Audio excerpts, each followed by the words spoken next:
Hi friends, welcome to crazy kids. అందరూ ఎలా ఉన్నారు? బాగున్నారా? నేనైతే బూందీ కూర అయితే ప్రిపేర్ చేశానండి. చాలా టేస్టీగా అయితే వచ్చింది. మనం బూందీ కూర కావాల్సింది విడి బూందీ అండి. అందులో ఏమీ ఉండకూడదు.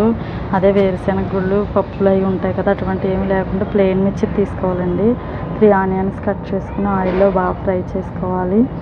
అందులో పసుపు, ఉప్పు కూడా వేయాలండి. కొంచెం ఫ్రై చేసుకోవాలి. ఫ్రై చేసుకున్న తర్వాత గోల్డెన్ బ్రౌన్ కలర్ వచ్చిన తర్వాత అవన్నీ కూడా కొంచెం కారం అది వేయాలండి. కారం వేసి కొంతసేపు కలిపి గ్లాస్ వాటర్ అయితే అందులో వేయాలండి.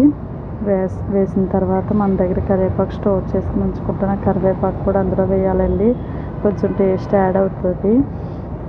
ఇలా కలిపిన తర్వాత మూత పెట్టాలండి. మూత పెట్టి వాటర్ వేసేసాం కదండి, దాని దగ్గరికి వచ్చిన తర్వాత మనకి దగ్గర బూందీ ఏదైతే ఉందో ఆ బూందీ కూడా అందులో వేయాలండి.